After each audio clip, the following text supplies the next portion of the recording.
wouldn't you? I mean, that's what I think every time I want to be the art goal. But then you give me stuff. Yeah, you need longer than 2 hours, trust me. I'll say that with Alex, you need more than 2 hours. Yeah. Okay, we're ready to go again. Stephen, you're up. Is everybody back? Yes. All right. That's your seat. I'm going to start out. Who all was here at the ideation and who else knew? So some of this stuff I kind of mixed some content in and out. We're going to cover a lot of stuff, but I'm just going to start by saying I missed Fred speaking, but I've seen him before. He's a rock star. Alex, I'm kind of like Alex. I travel and do this all over in different cities. You guys have no idea the mentors that you'll get to see through LA versus the other cities. You know, and I mean San Diego's great, and he's done a great job, but well, these are really rock stars tonight. I'm so excited. I'm very impressed. I'm lumping in at the end, so you know, Stephen's great. Stephen's great too. I mean, but with in Boston, it's a sorry situation. Yeah, I mean, I've been to a lot of cities. You guys have no idea. I mean, to watch Alex and stuff, because what you have in LA is two things. One, you have people that are entertainers. By default, we're sort of in this entertainment mode. And two, we're really freaking competitive. yeah. So we all get ranked. And the fact that I'm going last, I'm like, you gotta be kidding me. All right, so with that. But no sympathy waiting. No, thank you. All right, I'm going to jump in. Some of this stuff you guys may have seen before. I cover a lot of content really quickly. And the reason I do that is it's being taped. You guys can get all this. Some of the slides are going to be a little bit text heavy, but we're going to get through it. So vision, value, and leadership. We're going to cover a lot of information in a short amount of time. We're going to cover what is leadership, what can you control, how do you become a good leader, what type of company do you want to build, what kind of employees do you want. And we're going to cover a lot of it in simple things. So what is leadership? To begin with, successful leaders are not the ones with the greatest vision or the most winning personality. They're the ones who actually do what they say they're going to do and execute on their goals. Having leadership means you have to be true, but you need to know what your goals are and have people be able to follow you. That's why people follow leaders willingly. When you look at the military, you can get led into battle if you believe and trust that leader. So be true to your word. Really figure out what your vision is. And management is doing things right. Leadership is doing the right things. Does anybody know who said this? Peter Drucker. Again, what you're going to see is a lot of this information comes from other people. All right, so let's look at values. This slide to me I think is kind of funny and interesting. See if you guys can fill in the blanks as we go across this, because you're going to have to figure out what your values are and figure out how to stick to them. Birds of a feather flock together. Oh, but opposites attract. Wait a minute, your word is your, but don't believe everything you hear. You have to see it to believe it. Oh, but looks can be deceiving. You guys starting to see a pattern here? I like this one. Fish or cut, or fake it till you make it. And two of my favorites. Has anybody ever seen this quote? Everybody is a genius, but if you judge a fish by its ability to climb a tree, it will live its whole life believing it's stupid. It's Einstein, but can I just say, it's Einstein, but can I just say, we wouldn't be here if there wasn't a fish that climbed a tree, and that's our granddaughter. See, the great part about Alex, one of my slides will be your greatest strength is your greatest weakness. Well, Alex is full of information, and a lot of it's brilliant. But indeed, Einstein said, here's the other side of it, though. Look at this one. Two things are infinite. The universe and human stupidity. And I'm not sure about the universe. Who said that? Again, Einstein. So even Einstein said everybody's a genius, but everybody's stupid. All right, so figuring out what your values are, what's your vision, how do people follow you? Because there's always going to be somebody else that has the exact opposite belief. The exact opposite understanding, the exact opposite of what you think is going to work. So figure out what your opposite and equal reaction is. The only things you can control There's only two things you can control. Anybody want to guess what those are? Your time. Your emotions. Your time, your emotions. Actually, you guys are both right. I just said it differently. The only two things you can control are your actions and your attitude. Holding yourself accountable to your time. Holding yourself accountable to what your attitude is when things go right and when things go wrong. If people quit, if things don't work. You can't control external factors. You can control your action and your attitude. That's it. So work really hard at that. And realize this is all of you in Founders Institute right now. You're all happy, you're all hugging, you're all kumbaya. Realize most people in this room, in business, in your company, won't make it. Over half of you aren't going to graduate. For whatever reason. It's too hard, your dog ate your homework, you have to go to a birthday party. I don't know, I don't care. I know half of you won't make it. So this is always interesting. Look to the person to your left, look to the person to your right, and realize when you're done, one or both of those people are going to be gone. And every one of you sitting there saying, oh, it's not going to be me. It's going to be you. As long as you control your action and your attitude, it won't be. All right? Because this is what the goal is. The goal is like the reality shows. But it's not to become top chef. You're trying to become top chief. You're trying to become the big chief. You want to be CEO, right? The head cheese. The top banana. Your goal is about getting people to follow you. Because right now the idea you have might just be a glimmer. It's a little twinkle in your eye. It's something that you think has merit, but you're not sure. And figuring out what that goal is and what that company is what's going to separate you from other people. The difference between success and failure is really small. It's finite decisions you make along the way. It's things that you're challenged with when you have to rely on your knowledge or your emotion or those inputs of people around you to make good decisions, right? Because it takes vision to be successful. And I normally do this in animation. I thought you guys had seen it. Here's the reality of you being a leader and all your little ducks following you. Here's you being a really bad leader. Not knowing where you're going, not having a plan, you're going to kill your people or kill your company. All right? Have a vision. It takes discipline. Founder Institute is going to stop you from jumping off when you're not ready. Worst thing you can do is go out. You're going to get beat up in here. People are going to tell you your idea sucks. It's stupid. You'd rather get beat up in here than out there. Because the reality is when you go out in the real world, people either tell you it sucks to your face or they tell you behind your back. Your job is to get beat up in here. So when things are tough, don't take it personally. Go, this is me getting the discipline to not jump off without my wheels on and being ready. It takes focus. All right, I did this one before, but if you guys are new and haven't seen it, if you stare at this, don't look at it, don't stare, but if you look, does everybody see the circles rotating? Right? I want every one of you to pick a dot, any black dot, and stare at it and tell me what happens. What happens when you stare at it? Stops rotating. Stops moving. That's focus. This is the world around you. This is your girlfriend or your wife or your husband. This is your mom. This is the guy at work. This is the VC. The world is spinning around you. I didn't tell you which dot to pick. I don't care. That's your focus. The world stops spinning when you can develop a focus on what you want to do to be successful. Let the rest of the world spin. Find a way to focus. Also takes planning. I've got lots of fun pictures. Alex's graphics are amazing. I go on Google Images and steal a bunch of stuff. So, look, planning.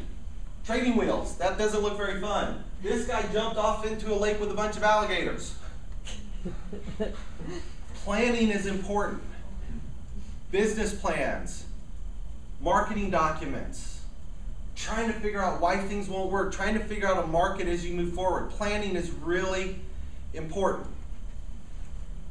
As evidenced by Alice in Wonderland. Anybody see this movie? So this is a great little scene. Alice, the little Cheshire cat up here, says, "Which road should I take?" Alice asked, and the cat says, "Well, where do you want to go?" Says, I don't know. Then it doesn't matter. If you don't know where you're going, any road will get you there. Right? How do you figure out where you're going? What's your plan? The world is constantly spinning. It's constantly changing. Figure out where you want to go. So a good way to do it, we did this earlier. If you guys haven't seen it, I'm going to fly through it. It's called Begin with the End in Mind. Figure out what kind of company you want. Really spend some time trying to figure out. There is a difference between a business and a company. There's a difference. There's a difference between a lifestyle business that might be $2 or $3 million and a company that might be 30 or 300 million. Right? And Fred in the back could probably attest to this. Fred, is there a difference between when you started running a business and where you are now at a company? The number of people, everything changes. Everything, yeah. There's a moment, and it's different in every business and every business from a time standpoint and a dollar standpoint. Yeah.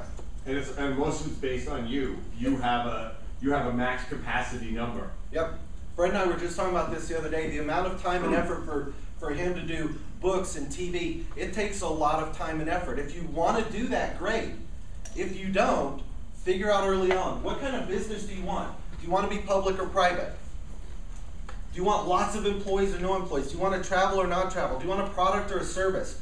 Really search and figure out what you specifically want when you say, if I had a totally successful company 10 years from now, this is what I want my life to look like.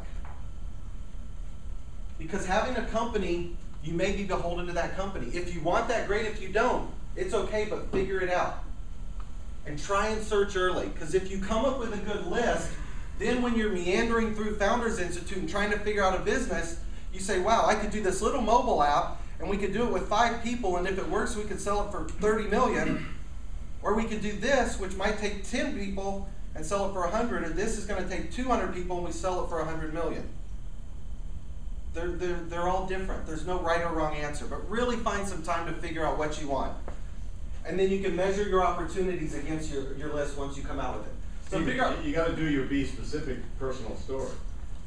Find your goal. And about it. Come on. Okay, so here's the thing. Set your specific goals, be specific, isolate what you need to be successful, identify what you need to move ahead, create a vision, and learn how to articulate it. What Fred's talking about, I don't always talk about this, but it's actually an interesting story. So I learned how to do goal setting when I was about 23 or 24. And one of the things we always learned was set a financial goal. Set a goal, because regardless of whether we're money motivated or not, money has its certain freedoms, even if you want to do lots of stuff for other people. So when I was 24, I set a goal of having a company worth $1 billion by the time I was 33. I wanted a company that could have 1,000 cash millionaires. I didn't like product. I only liked service. I mean, I had a whole list of things.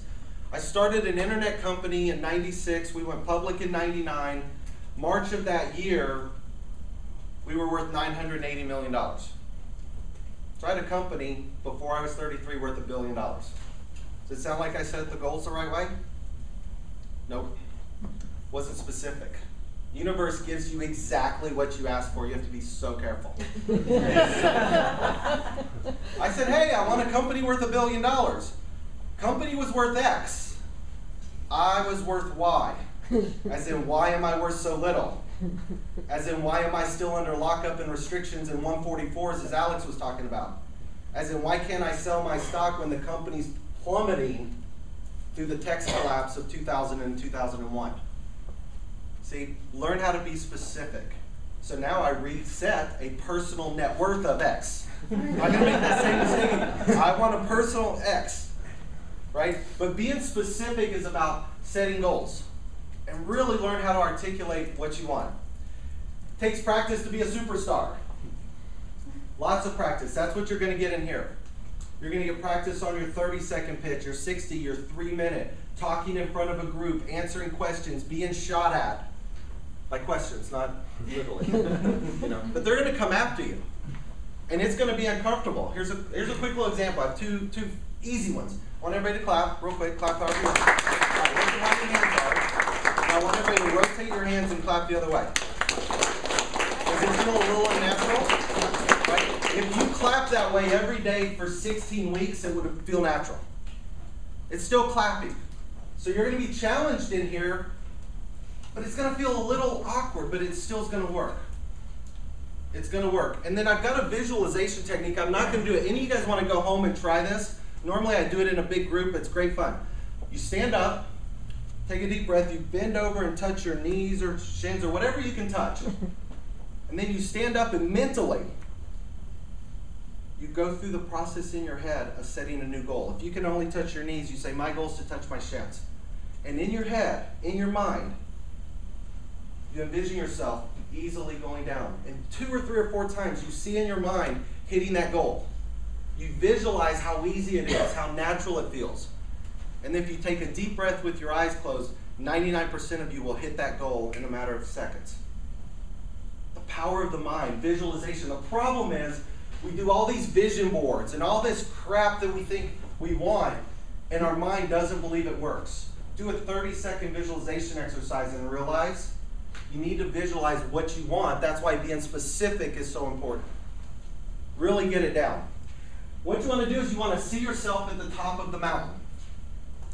You need to figure out, go, wow, 10 years from now, if I'm successful, and yes, I do everything, 10 years. You can do 3 or 5, whatever you want. Every day, you need to see yourself at the top. You need to live in the moment of success and accomplishment. And it'll become a state of what I call peaceful frustration. Right? Climbing a mountain. Has anybody ever climbed a mountain or gone hiking? Would you guys agree it's not a straight shot? There's twists and turns. See, people think this is what success looks like. That's what it really looks like. It's twists and turns, it's messy, it's complicated. But if you know this is your goal, and you see yourself there, it's so much easier. When you're climbing, when you're hiking, if you know that's where I'm going, then as things get tough along the way, you've got that goal. You can see the top. If in your business you don't know what that top is, you don't know what that end result is, you're going to get frustrated along the way and you're going to quit. Very difficult. So just remember that. This is what the business is like. This is where I'm a little different. A lot of people, you guys will hear talk about pivot. Figure out your business and pivot. Not a big fan of pivot. What I say is, chart your course. If you know your goal, if you're trying to get from here to here, it's not a straight shot. You're going to tact along the way. Right? Your business may change. How many times did you guys change your business model? A couple times along the way? Once. Once? 3 times. 3 times on beauty pots. But you still have a goal of what you want the business to be. Right?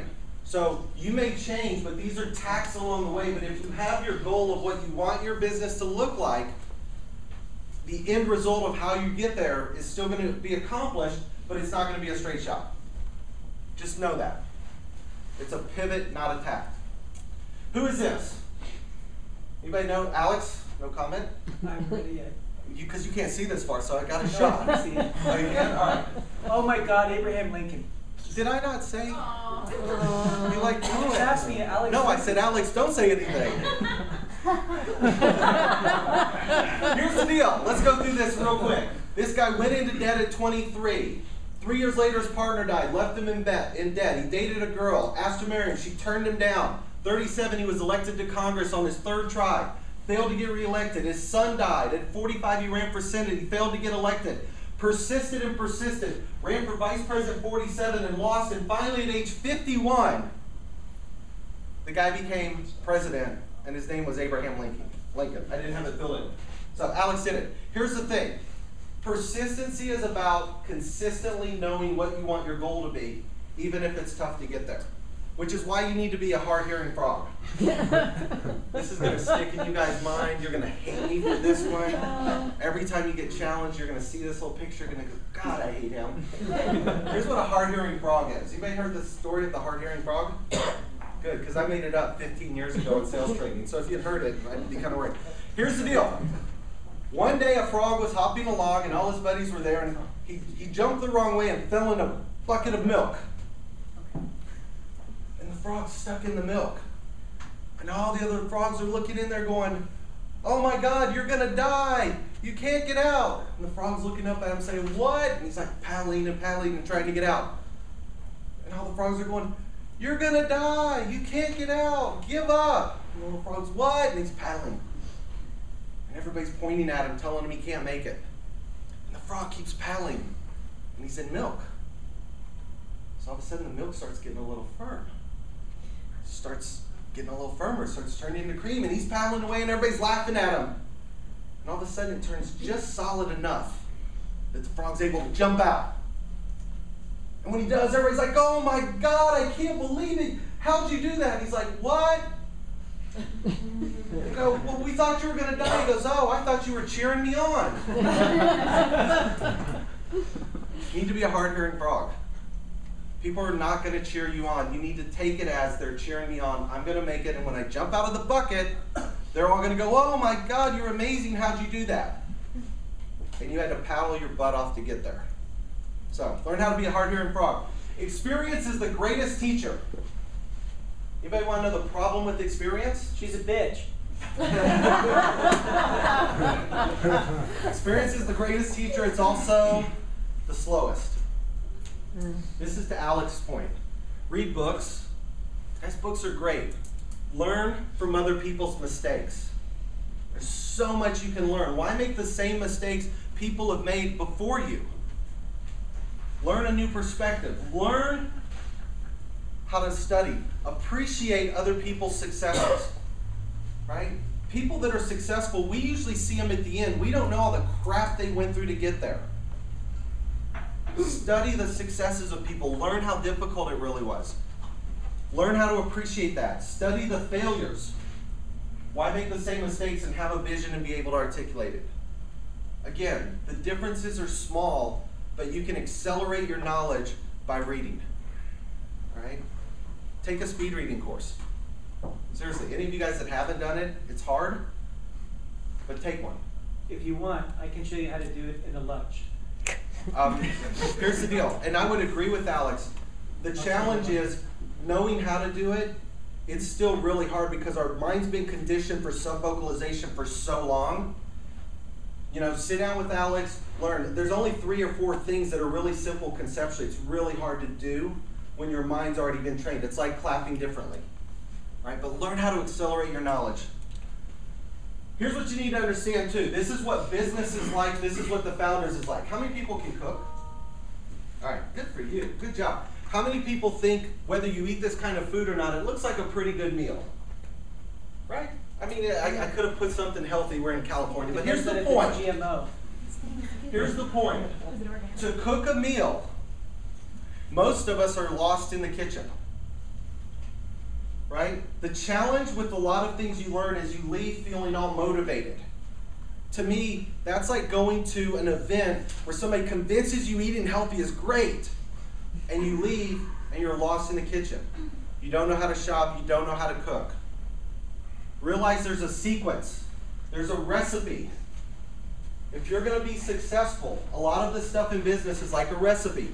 Here's the thing about your company, it's like building a cake. Right? This is what I mean. I don't know how to cook. Here's what I know. I know if the recipe for making a cake is milk, butter, eggs, flour, sugar, oven.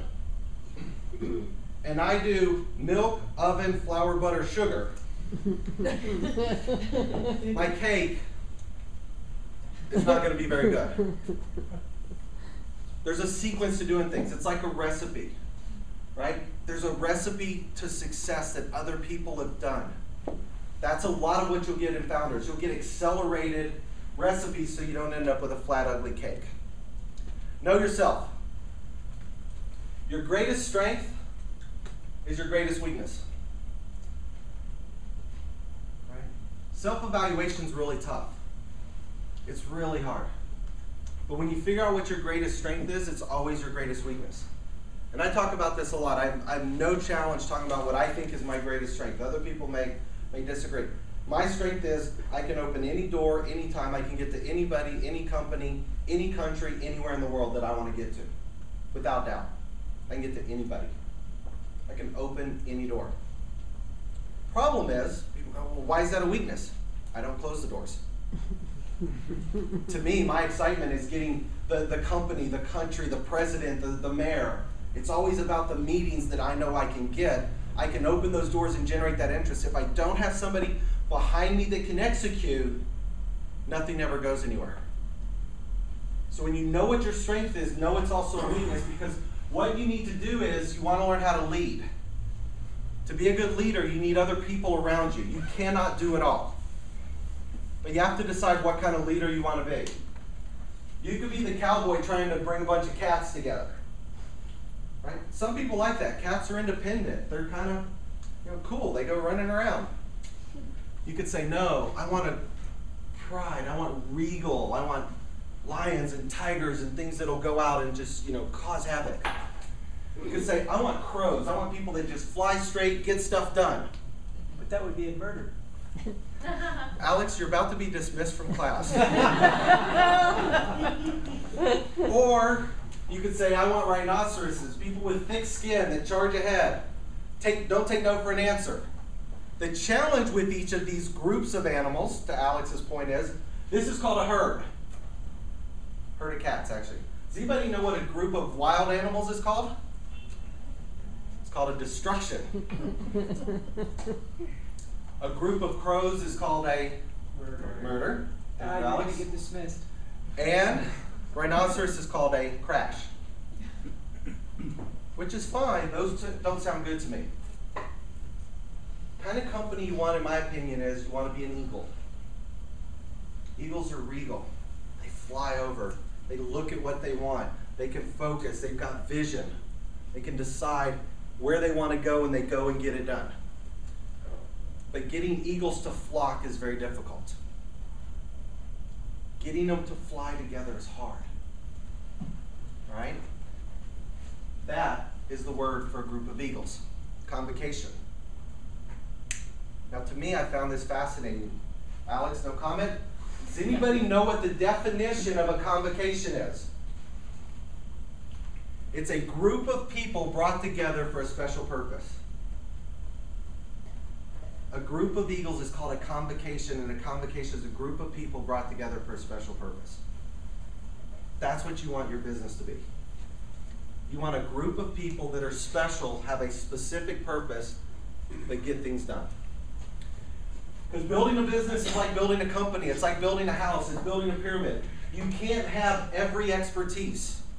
You're going to need finance. You're going to need marketing. You're going to need CFOs. You're going to need all these different people. So to figure out what it takes to build a company, you need to sit down and say, what are the key aspects of the people that I need? And how do I get the absolute best people in every one of those areas? You can't do it all yourself. Doesn't mean you need co-founders, but find smart people, find good people that you can build your business around and figure out how to do it. And when you bring them in, I've learned this with the hard way, Fred, I don't know if you've been through it, or Alex, beware of title creep. You may know what title creep is? Okay, negotiate early and often where people think they have more value. This is what happens. Here's my little story of the restaurant guy. Now, the restaurant guy decided he wanted to open a restaurant. And he spent 3 years researching a location, finding the best spot, figuring out menus, traveling around the world, trying to decide what he wanted to do. He put his house on the line. He leveraged his credit cards, put everything in place, and went out and recruited the best chef he could find. And he put that chef in to run the restaurant. Who shows up every day running the restaurant? The owner or the chef? The chef. So who, after a while, thinks he has more value? The chef. The chef is sitting there going, "Oh, these people show up for me. They're here to eat my food. The owner doesn't do anything." No, the owner put in 3 years. Leverage his house. This is important because what happens is you need to find a way to negotiate with people. What we invariably do is we start working with people, and we've got our idea, and they're helping us along, and they're kind of massaging it. We don't know if they're co-founders or marketing, and all of a sudden it's a month, it's 2, it's 3 months in, and you then finally decide to negotiate with the person. And that person says, "Oh yeah, of course I'm in, we're partners." Well, what do you mean partners? Well, I helped you solve the problems, we're partners, of course we're partners, I'm in with you. You're like, well, no, I thought you were my marketing guy. Well, I am. I'm a partner. The longer you wait, the more value people think they have. So what I have, you guys will be able to pull this off later. I have a term sheet that I've actually used where you can negotiate in advance responsibilities, outline potential equity compensation, tie it to whether or not somebody comes full-time in the company.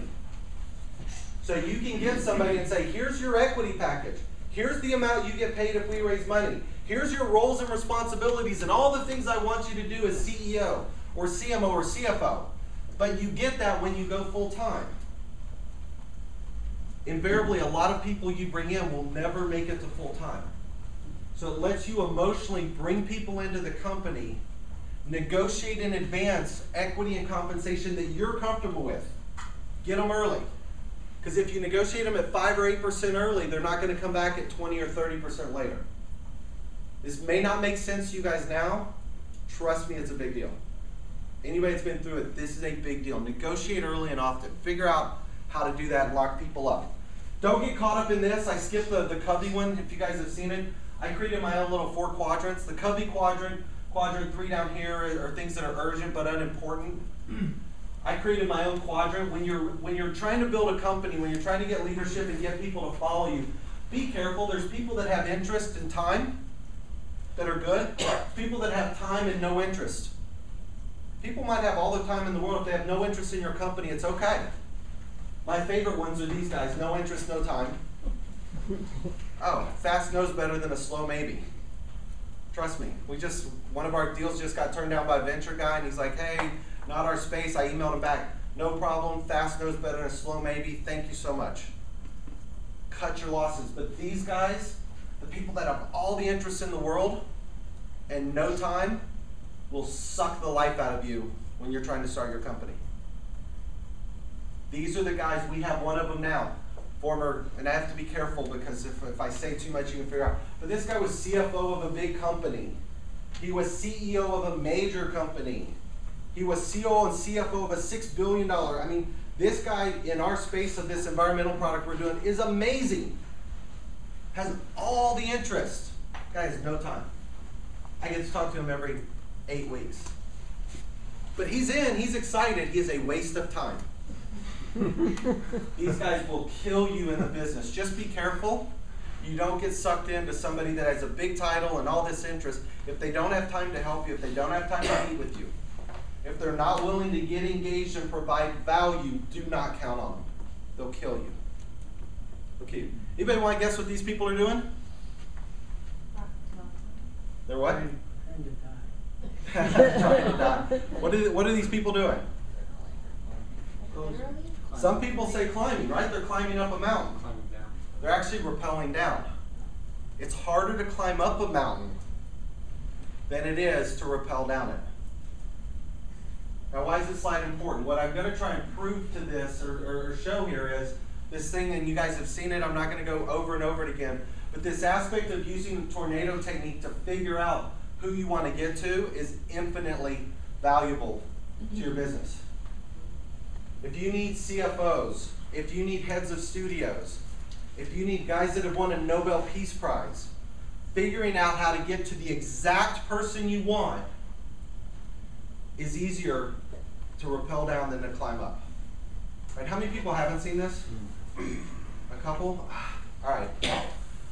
All right, I'm going to do this quickly, guys, because again, you can go back and read it. I've got tons of other videos out there. Tornado technique basically works like this.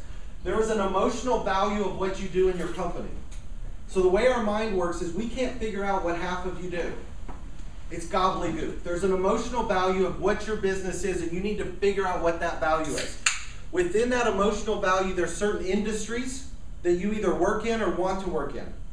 Within those industries, there's companies. When you target and name and title companies, the mind starts sequencing down. It's called isolation of faces. If I say I need CFOs, it doesn't mean anything to you. Within those specific companies, there's a specific title, and within that title, there should be 3 to 5 people you want to meet right now by name. I'll give you an example, because if you guys haven't seen this, and I always use the same company. So here's Ronistar. I'm going to explain to this side of the room Ronistar, and I want you to tell me what I do and if you can help me. You guys ready? Here's Ronistar. We're an SPR and SAS. We're a cloud-based proprietary platform using electronic currency to redeploy idle assets across the enterprise. We're behind an ERP initiative, so we're actually an implementation, not an integration. We're an EPS initiative because we can redeploy the assets internally as opposed to externally. So when companies are trying to do a cost avoidance or procurement reduction program, we have a program that can do that. We sit over the FA module. You guys don't get it? No, you don't understand how freaking brilliant that is. You guys can't help me? All right. Let's try this side of the room for RonaStar. Here's how simple this is. And if you guys have seen it before, I apologize, but it works every time. Here's RonaStar. We have a software company. What we do is we help really big companies save a lot of money. Companies are trying to save money. We help them save money. We primarily work in industries like automotive, manufacturing, government, public schools, big industries. Within there, we're working with companies like United Airlines, Chicago Public Schools, NASA. So think of companies like that. And within those really big companies, we sell primarily to the CFO. If you know any CFOs of big companies, I'd love to talk to them. Now watch. This is what I need you guys to remember. Let's do a test. What does RonaStar do? We help companies Save money. and I need CFOs. everything else is irrelevant. How, why, it's all irrelevant. People are not going to remember or understand what you do. Your job is to figure out what you do and how to get to that person. So when I do RonaStar, I say we sell to CFOs, and right now we're trying to meet the CFO of the state of California, city of San Francisco, city of LA, Northrop Grumman, and United Airlines. And the reason I say that is I actually have a dinner coming up with Mayor Ed Lee in San Francisco. I've got another one coming up with Jerry Brown, governor. I already know Gavin Newsom. Jim Goodwin, the chairman of United's on our board, and I can get to Vera Grossa to about 15 people. See, what RonaStar does is we don't do software. I talk to CFOs. Your business is all about figuring out what you do and what your vision is and how you get people to help you. If you need Nobel Peace Prize winners, who are the 3 winners you need? If you need guys that have made $30, $50, $80 million selling products online, who are those people? Figure out who they are and find a way to get to them. This is a simple, simple technique, super easy to do. I'm almost done. Raising capital can be summed up in 3 simple words. Everything you need to know about raising money is 3 words. It's this simple. Capital follows customers. I do this all the time. People are like, oh, we're raising money. I'm like, great. What are you raising money for? Well, we're trying to hire salespeople. We have to expand our marketing team. Well, who are your salespeople selling to? Oh, well, I'm like, okay, let's figure out who you're selling to. Who's your customer? Figure out how to get customers early. Whether it's pilot, whether it's beta, whether it's involved, it doesn't matter. Capital follows customers. The first question, who's raised money before? I know Alex has it. What's one of the first questions they ask you? Who are your customers? Who's your customers? Who's using it? Oh, it looks interesting. Who's using it? That will be the first question you will always get asked. Find a way to answer. Capital follows customers. Focus on that, and you'll have more success. And one good way to do it is build a good advisory board. Having leadership is about having other people around you who've had success at doing the things you want to try and do. Build a great advisory board. I mean, our advisory board, I'm trying to think, well, RonaStar I just used, and again, none of this is to impress you guys, it's to impress upon you how simple it is. The board for RonaStar, and again, this isn't your space, it's not going to make sense, but trust me on this one. It's the CFO of the United States Navy. It's the former head of PwC Advisory Services. It's a guy named John Spioglia, who was head of e-commerce at Harvard and sold his company to PwC called Diamond Cluster. We've got the former global advisory director of Bain & Company. And in the space, Manugistics and Covisint were the 2 largest ERP software companies in the world. Phil Abraham was the CEO who built both of them. He's our head of strategy. So when I go in and somebody says, oh, well, Stephen, what do you know about selling enterprise software? Not a lot, but look at my board. These guys do. So you can leverage credibility early on by learning how to build an advisory board. Figuring out how to isolate. These guys, your board can help get you into companies. They can help make introductions. They can add value. Right? But the key word up here, guys, is advisory board. These are not directors. Don't ever let's reface it. Be very careful about building a board of directors with anybody other than you or your one person on management, or leaving spots open for your investors. Advisory boards are good, they're loose, they're easy. Figure out how to add advisory boards. Take meetings early and often. As you guys do building your business, take a lot of meetings. You know, if you have a business, one of our companies, we're sewing into the mobile space years ago. We took meetings with the heads of the mobile companies.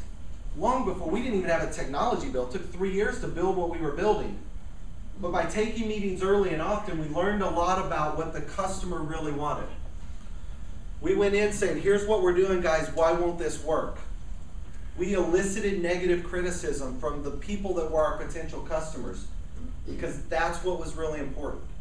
Having a bunch of people tell you, oh, your company's great, oh, I like it. They don't like it, they don't get it, they're not your customer. Convincing your friends to like what you do is irrelevant. Convincing your customer makes a difference. So figure that one out. Take meetings early and often. What questions almost never asked of someone in power? One of the questions is, what can I do to help? It's a wrong way to ask. If you ever meet with somebody, don't ever say, what can I do to help you? It's too broad. It's too general. Isolate your question down. The way the mind works is, to Alex's point, we can only remember 7 things on our peg. I'm the same way. I've got a mental peg of about 5 or 6. When it gets past that, I start writing it down. The way to ask a question of somebody in value is, what are the top 2 or 3 things you're working on that if I come across somebody that can help you, I'd love to add value? What are the 1 or 2 things you're most passionate about right now? What's wrong? Can I just make a comment? Sure, Alex. What I ask people that's worked amazingly well is, what are the 3 things you would like most to accomplish this year? It follows the format, and it's astonishing. I mean, people sit there holding their breath when I ask, oh my God, what if he doesn't like the question?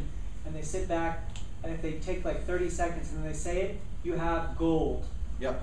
It forces them to think. So when, and again, to Alex's point, these aren't the only ones. If you've got a great conversation with a guy, it might be, what are your 2 or 3 biggest challenges? It might be, what are your 2 or 3 goals? It might be, what are you most passionate about? The point is, isolate to what are the 2 or 3 things, and force that person to think and differentiate yourself from the questions that everybody either doesn't ask or asks the wrong way.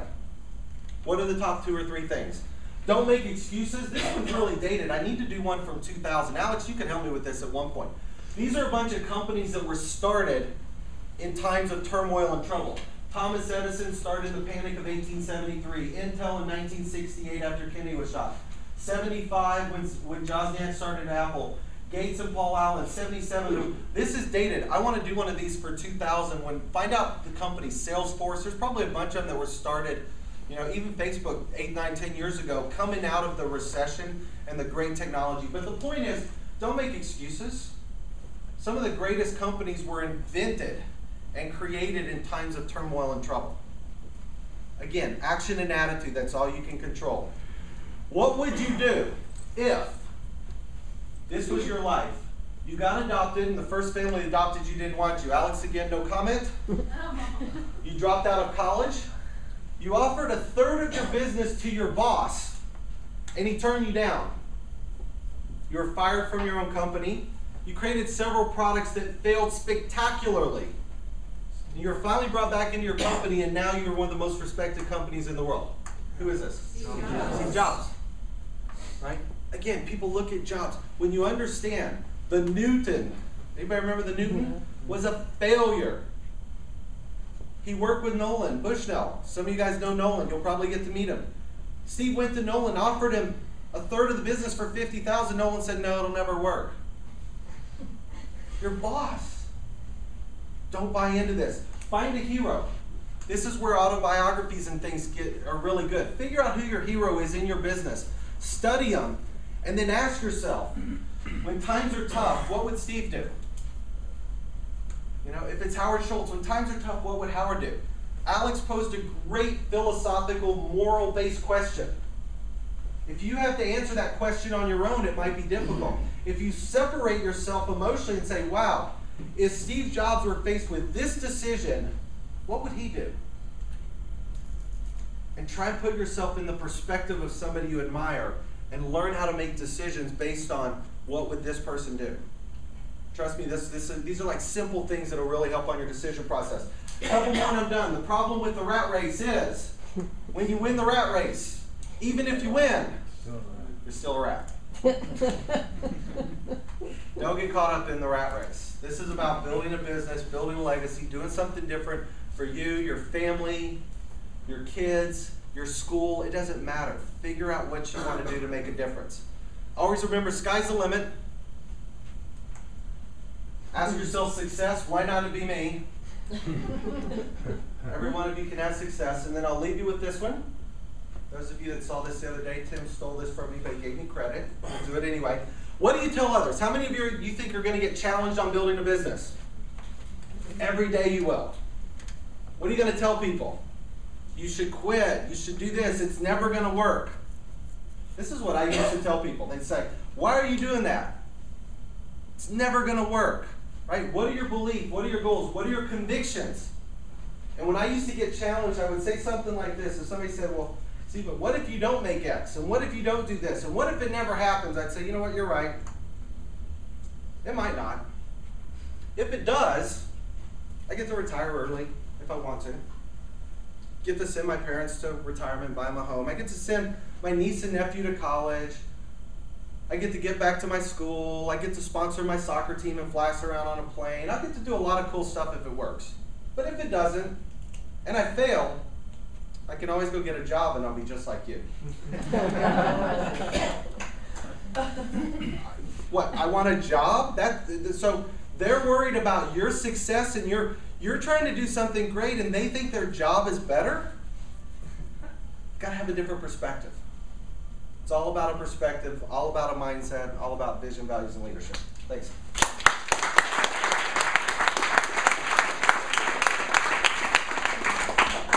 The other two mentors, Alex, come on up. Fred. Okay, questions for the mentors? Who wants to start? Go ahead. Yeah, the advisory board, how do you entice them to become an advisory member? Can you speak up so they're The question was, how do you entice them to become an advisory member? There's a thing I do, and if you guys saw it before, it's part of this isolation thing. A lot of advisors want to be needed. They like giving advice. And to the point of what Alex and I were saying, a lot of our advisors, I know what they're most passionate about. So it's not always about compensation to them. Sometimes it's about them being involved in something that's exciting, them doing something different that allows them to experience something outside of their world of corporate. You know, so when you figure out what you can do to add value to your advisors, it's not probably 90% of our advisors don't take compensation. They're on the board because they like what they do and I've added value to them in other ways, but I know what they're looking for and I know how to add value. Anybody else? Anything? Okay. You gotta find something, an advisor that's interested in your thing, and it's not going to be everybody.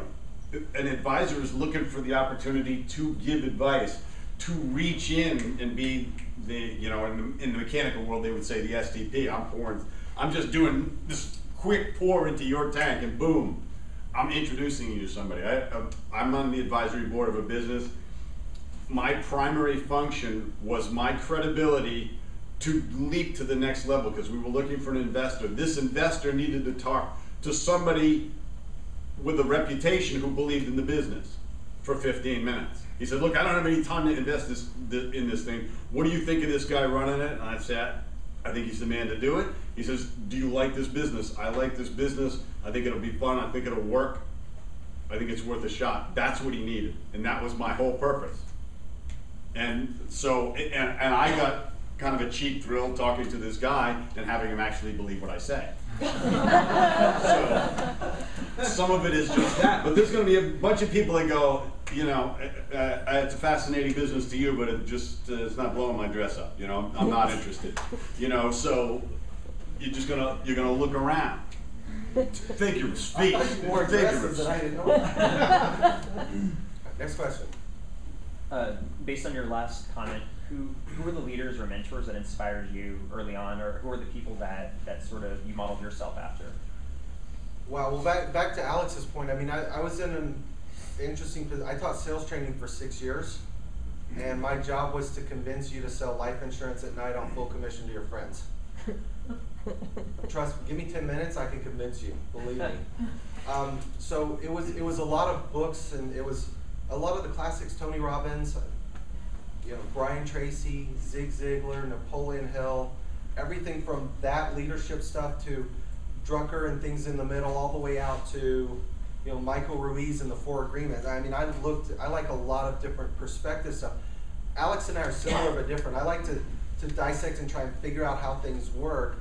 Alex has the detail and data of how it all works, but we're both always exploring and trying to figure it out. So I don't have any one. I mean, I like a broad range of people, but I'm fascinated by how people are successful, what it takes to really get there, and looking at both sides of the equation.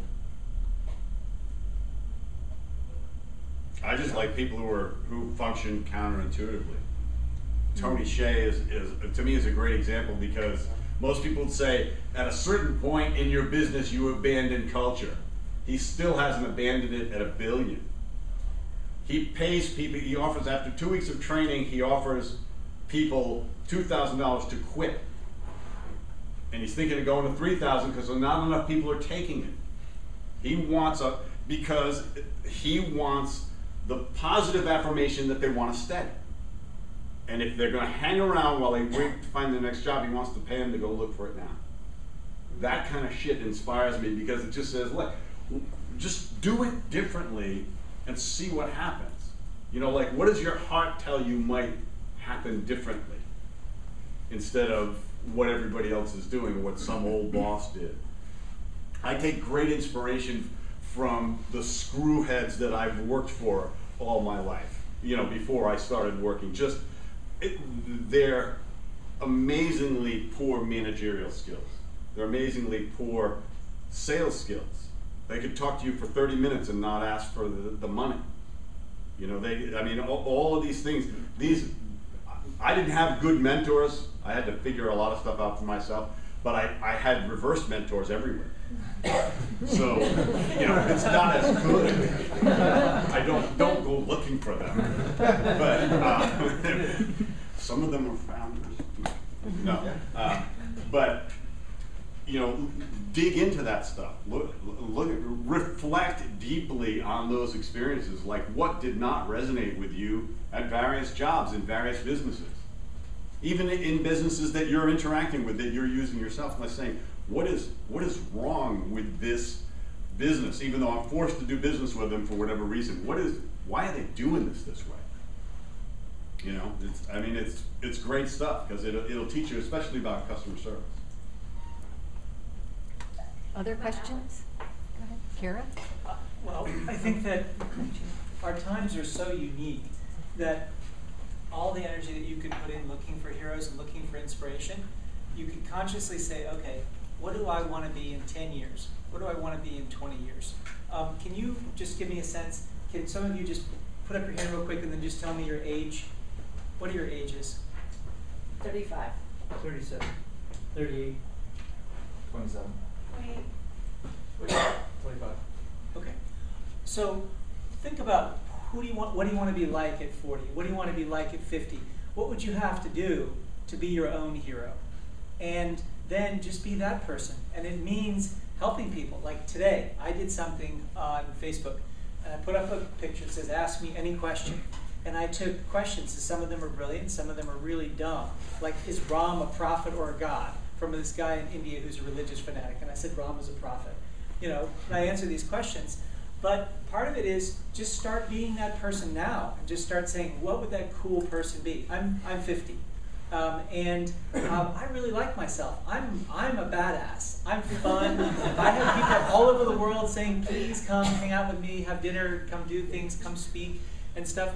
So I'm actually pretty happy.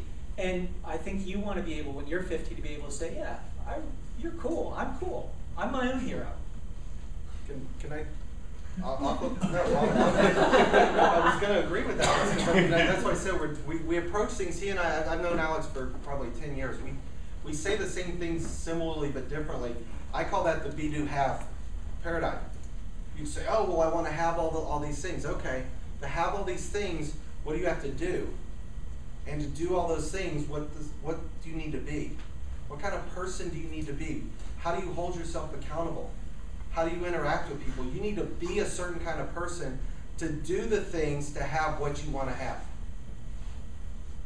And it starts with you. What do you want to have? What do you need to do? What do you want to be? You need to be the kind of person that grows, learns, educates yourself, takes the experience in, does the things to have what you want to have. And write that stuff down.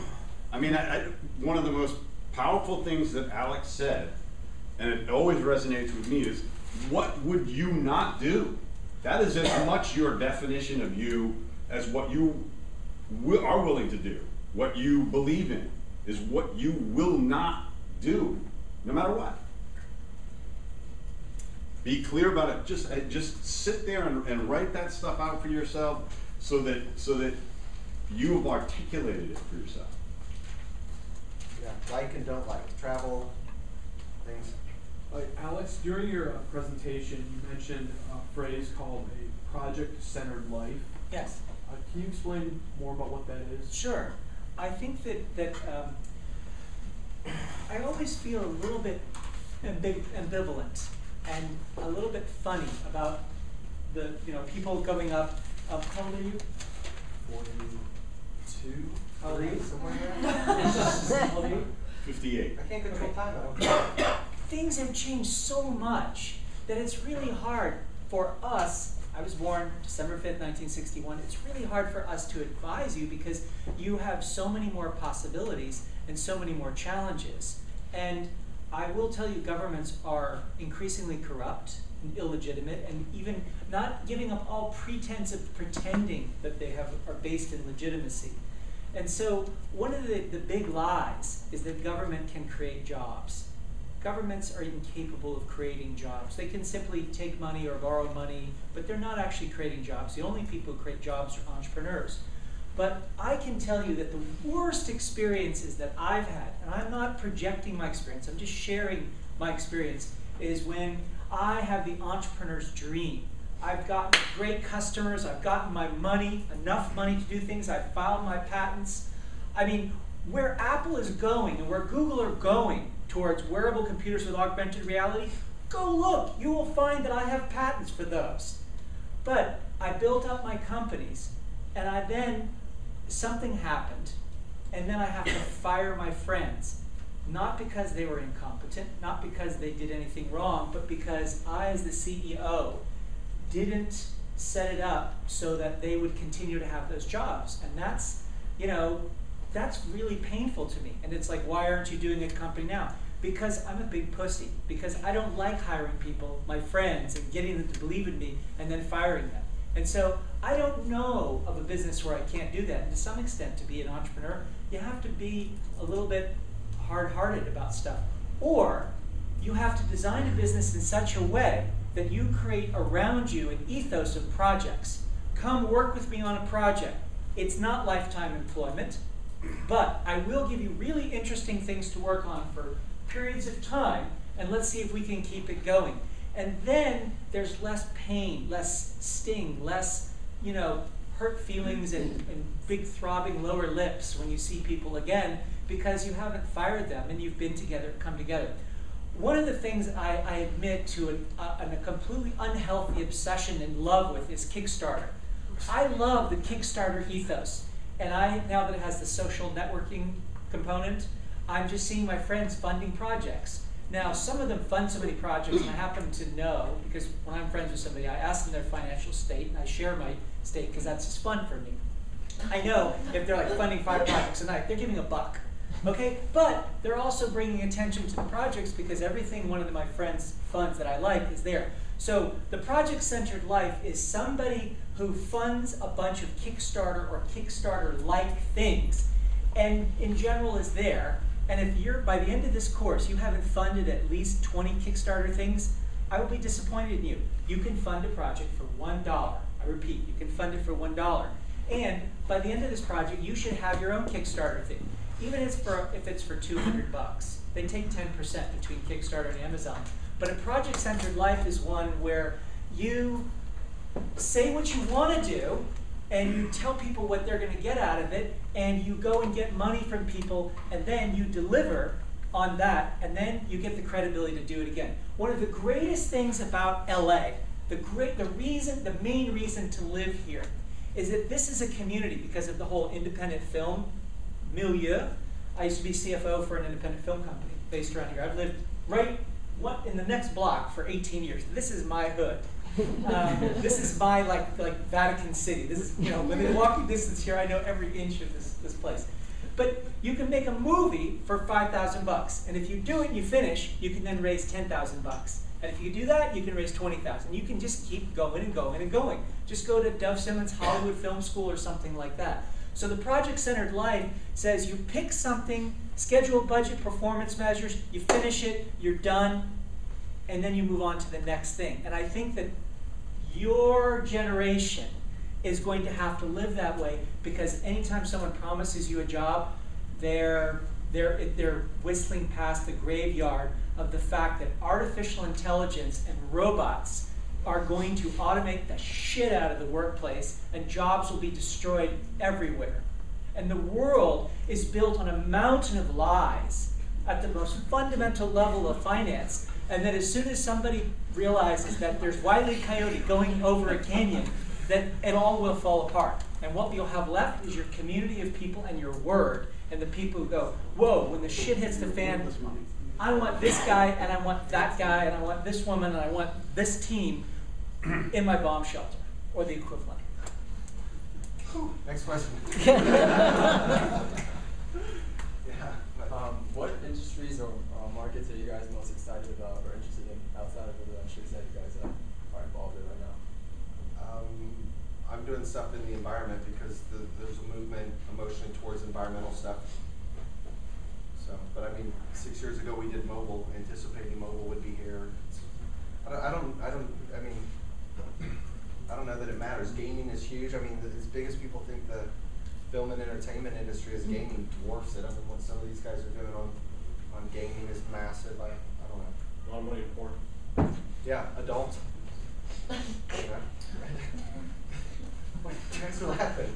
Adult is at the front edge of technology. I mean, and it's at the front end of reputation destruction. If you're into that kind of thing.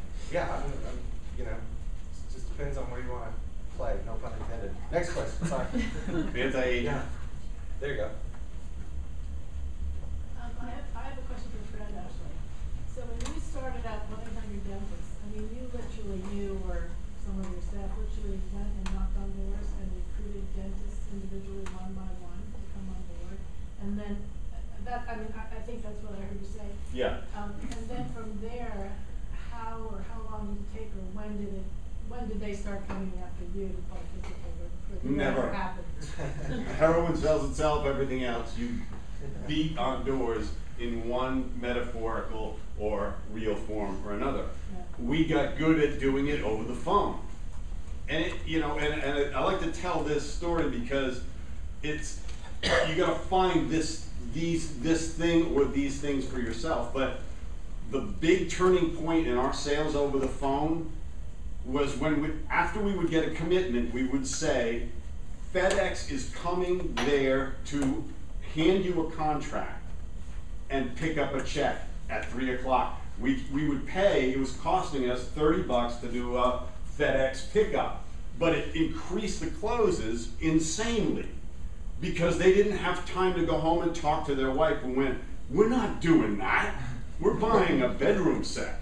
Okay, so it won't be FedEx. It'll be like online signature terms and conditions or something like that for you. Whatever it is, you're gonna find this way that at the moment of yes, you're there, locked. And that's the thing about sales. However you're gonna do it, as you bring them to that point of yes, they're in. And you're done. You've done everything to accelerate wrapping this thing around them. And actually, the next thing after that is because the next step is buyer's remorse, right?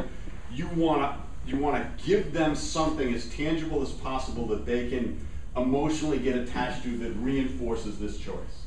And that's very vague because it's different for every business. But the more digital your business is, the more amorphous it is, the more tangible it is you have to give them something. Give them a, you know, it's like Yelp. Yelp is this amorphous blob, but there's a sticker that you can put on your window. It says it's a favorite place. You know? Smart shit. That's the stuff that matters. One last question. You wanna go Oh, I ahead? have a question about business planning. I was just curious to know how much time you think and effort should be put into business plans. Well, Abraham Lincoln was once asked, how long should a man's legs be? And he said, long enough to reach the ground. And the answer, the only answer that can be given that's legitimate is long enough to do it right. Long enough to do it such that it balances two things. One is it's true and authentic and legitimately says what you're going to do, and it's attractive. And if you haven't raised your money, then you have a choice of changing your business plan and your approach, or just giving up. And so you're going to go back to it. I think one of the biggest reasons for failure for entrepreneurs is the tendency to want to get something over with. And I want to be a little bit detailed about this answer. I was speaking about exercise at this longevity conference, and there was a guy there who wrote a book with Ray Kurzweil about longevity. He's got a very famous longevity clinic.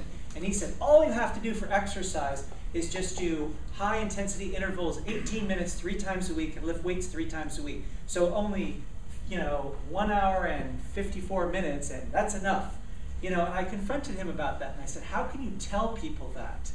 Americans are eating 500 calories a day more now than we were in the 70s, at 800 calories a day more. Only a third of Americans exercise. And those who exercise only do 100 calories a day. So all the exercise you see in the world, when you look at the statistics of the CDC, it's 33 calories a day burned through exercise. Holy crap, against 500, it's dwarfed by a rounding error.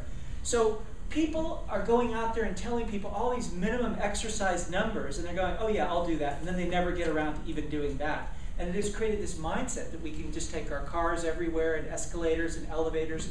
Like, how many of you walked up the steps to this meeting? Did anybody? Anybody? You did? No. Nobody does. Because we just unconsciously think about that.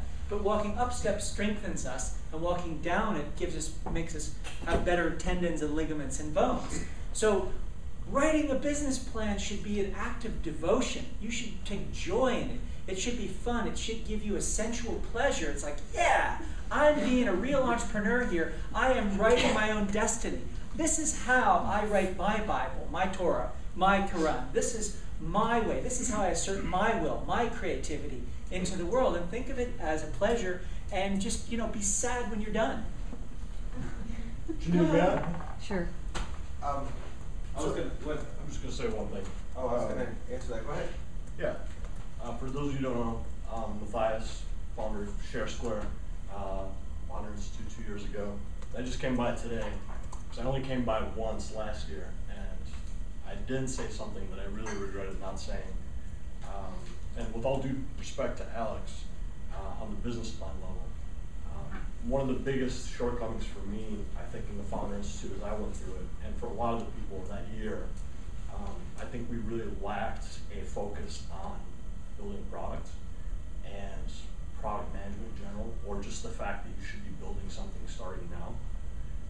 Different philosophies, but frankly, I think one of the biggest changes in tech in the last 5, 6, 7 years is that you no longer need anyone's permission to make something. And if anything, when you're raising angel capital, as I did, we've raised 2 rounds, just over $550K to date. You no longer show up with a business plan. You get laughed out the door. You make something that has this thing called traction, which is just you telling a really good story of how it may one day have traction, and whether that's an anecdote about how you put something in front of another person that's mocks or whatever. Build something. Last thing I'll say, how many people here are not developers? Okay. You guys are the most worthless people in LA right now. And I say that as being a non-technical founder that went through 2 years ago. I had a product background which helped, but you guys actually don't get to start building products. You guys get to go hustle your ass off to convince a like any tech guy, like whether it's a kid like 17 years old, like out of high school, that he's gonna like team up with you because you are worthless and everyone and their mother is going after him right now.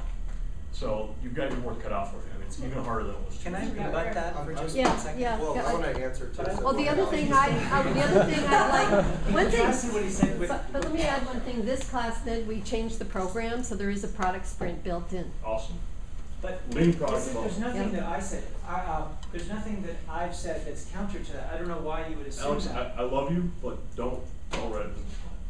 I would never Okay, write- follow. So if you have somebody who laughs you out of the room if you have a business plan, then I just have to say the people who laugh at people about business are jerks, and you don't want to work with them anyway. Also, I work with people who invest billions of dollars, and they say, "What do you think about this business plan?" And they ask my advice. And if I say yes, they fund them. If they say no, and if they say, "Yeah, this guy came into my office with this thing, I don't really understand it. Should I fund it?" I would say no. So I don't know. I've raised $75 million. You raised $550,000. I'll match my experience Stop against this. yours. This isn't about throwing it on the table. I want to continue with one other thing. Excuse me. It's possible right now, because if you say you're the most worthless people in LA, this is absurd. There's this whole giant country with over 1 billion people that's dying to find somebody who can tell them about how to access the American market. It's filled with people who design products, and it's called China. And there's another one, it's called Taiwan. And there's another one, it's called Singapore. And there's another one, it's called South Korea. They have problems accessing the American market. And if you really want to get a product, you can go there and just walk into any coffee shop and see some nerd with a laptop, and you can, like you would do on 2nd and Santa Monica, and then just say, "Hey, I'm an entrepreneur with numerous projects on various stages of." So far off base. Excuse me. I'm listening. You give your advice. I'll give mine. And you can find products. You can find manufacturers. You can find people who will give you net 6 months and so on. And the idea that you can design a product and you can beat other people to market who are in China who work for 2% margins is absurd. And if you really want a great example of somebody who does this right, here's somebody that I would look at, and I would absolutely emulate this company. It's called Lark, and it's started by a woman named Julia Hu. And Lark has a product that helps you to sleep that works with iOS devices, and it's in every Apple store in the world. And their story is pretty inspiring, and Stephen is dying to talk, so I'll leave it at that. Okay. Go ahead, you have the floor. To begin with, I think there's a massive distinction between a product and what Matthias is talking about is a product. He's building a technology. So going to China to make a product when you're making a widget is different. There's this theory now around the fact that we built a software application, and Alex has done the same thing, that took millions of dollars years ago that you can do on a lot less money now. So there's something to be said about how quickly can you build a product. Because when you sit down, if you have a PowerPoint or a working product, there's merit in having a technology or product that works. So there's that. There's something out there called the 5-slide deck, if you guys haven't seen it. Not a super big fan of it, but you can look at the 5-slide deck and it's got 5 primary slides. I don't think business plans as much, and let me be careful about this because there's a difference. PowerPoints, I think, are more relevant today than business plans because they allow you to tell a story. You can do a lot graphically. We have a PowerPoint that's 22 slides long, but my appendix is 97 pages. So this traditional business plan that's pages and pages long, you may or may not need that, but to not, this is where I'm going to agree and disagree with Alex on the product side. The point of a business plan sometimes isn't always about how great your business plan is and being 150 pages. But if you don't do the research, if you don't have the answers, you're going to be dead in the water when somebody asks you.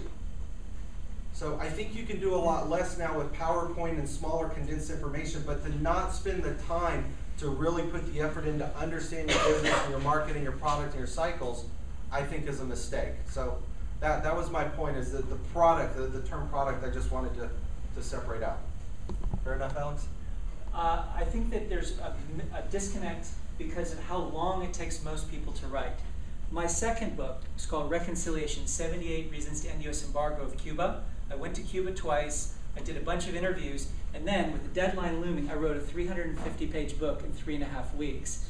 So I could write a 50-page business plan in 2 days. To me, it's not a big deal. But if you are one of these people who vacillates and gets sweaty palms and has writer's block, then yeah, follow that advice. By all means, don't write a business plan if it's going to keep you from doing other things. But if it's time that you could spend, that you would be playing Mass Effect 3 or screwing around or going to a wine tasting, then by all means, spend the time writing the business plan. And having that business plan is a way for you to talk to potential employees, potential investors, and it's also, you know, I don't know, we're in the law offices. Do you know how litigious America is? You know, I mean, I have been in a number of legal situations. I've never lost. You know why? Because I have my business plan. And I say, you know what? Here's what I said I was going to do. Here's what I did. There's the money, and it shows what I did. And if you go in there and say, yeah, I've got this thing, and I'm going to do this, and then there's no evidence, you'll be creamed by people who have more money. And that will make the people at Bryan Cave and law firms really happy, because they get to make money even if you go out of business. But you want to document the shit out of things so that people can't lie about what you said. And Alex, you know I meant no disrespect. I was giving an example of, right, telling you guys what my experience was like in the last 2 years. But I wasn't there 2 years, so you can't really tag me with that. Right. Executive summaries didn't get looked at. The best thing we could do is Mark Schuster's pitch deck and a product that works. That's my experience. That's all. Can I just say, too, that there's a certain number of people who are jaded. You know, we're talking about like the old hands in venture capitalists. You know partly why they're jaded? Because most VCs lost money in recent years. For every Facebook where Peter Thiel is going to make a lot of money, there are a lot of things that didn't work out. And there are plenty of people in the world who are really excited to look at your money. And this is why I personally like Arabs, because they're excited to hear about new technology. And what's new to them is old to Silicon Valley people. And sometimes it means that you have to get on a plane, and it means you have to eat weird food and see weird nightlife, and you know, put up with people who will ask you, what do you think about the Obama? You know, the Obama. If you haven't heard the word the Obama, you haven't gone looking very far for money. I think there's a value to the discipline of doing a business plan, whether you offer it up or not. I think there's a lot of people that are that fall into Matthias's category who go like, just tell me what it does, tell me why you know, that people would want this. But in the end, they're going to start to ask you questions. And if you haven't done the business plan, you won't know how to answer those questions. And if you don't have that appendix, which they're going to hand to an Alex eventually. They may be making the decision, but they're going to hand it to some due diligence guy and go, find the flaws, and it's going to come back to you. And it all depends on how much money you're looking for. At angel money, this angel money is a wild bet. Like, they're expecting to be wrong. So they're doing it by smell and touch and taste. But I want to just give you one cautionary tale. Google, when Sergey Brin and Larry Page developed PageRank. This was based on a mid-19th century algorithm, and they took it to Stanford because they were students and said, okay, license it. And they were offered a whopping total. Anyone know how much they were offered and who offered it? $50,000 from Excited Home, okay, was willing to give them that. And the lady at the licensing office said, you know, I'm not supposed to tell you this, but you really should just go start your own company rather than doing this. And I can tell you, because I've done it, I have a company that's an MIT spinoff, and the chief scientist at the MIT Media Lab was my chief scientist, and I paid them money, $250,000, and I had the right to license the whole smorgasbord of anything from the MIT Media Lab. Now, who here thinks it's beyond your ability to raise $250,000 if it's to get a license of one of the best research universities in the world to make a product? Who thinks it's beyond your capability? Good, because I would tell you shouldn't be here. So if you have the money, you can go, and there are the U.S. government. Does anyone here know how much money? I'm respecting your point, guys. I haven't slept in 2 days. No, I'm just respecting your point. Does anyone? I don't know if you guys know this, but I wrote the most recent National Innovation Plan for the United States government, for the White House, for the Office of Science and Technology Policy. Do you know how much money the federal government, not states, not universities with their own money and stuff, spends on science and technology R&D, including development of products that are not with a company? Anyone want to take a guess? 2 million. $147 billion. And they're dying for people to commercialize that technology. It's out there, it's available. And so, you know, this is part of the thing, is that Stephen is a much more consistent entrepreneur than I am. However, I'm also a person, I am a creation of MIT. I went there, I loved it, I was good at it. I was in charge of all the student public relations. We got the award for best public relations in all of the Northeast. So for me, I think MIT is fantastic. But you have University of UCLA, you have UC Irvine, you have UC Santa Barbara, you have Caltech. Caltech is the best science university in the world, and they have patents that are roughly equal to the University of California system. Who here has gone to the Caltech licensing office and sat down and talked with them? Who here has done that? Why not? Why not go there, see what they have? And if you, as far as these students, I don't know that you necessarily want a 17-year-old, because what a 17-year-old can do and the potty training for a 17-year-old might not be worth it. And that person can go, I don't really feel like doing this. You know, what you probably want is somebody who's got access to a lab. Do you know how many billions of dollars worth of labs there are? So if you have somebody who's a student who's making money, who has access to $1 billion worth of lab equipment, you could do some pretty good damage. That's my recommendation. Okay, let's thank the mentors.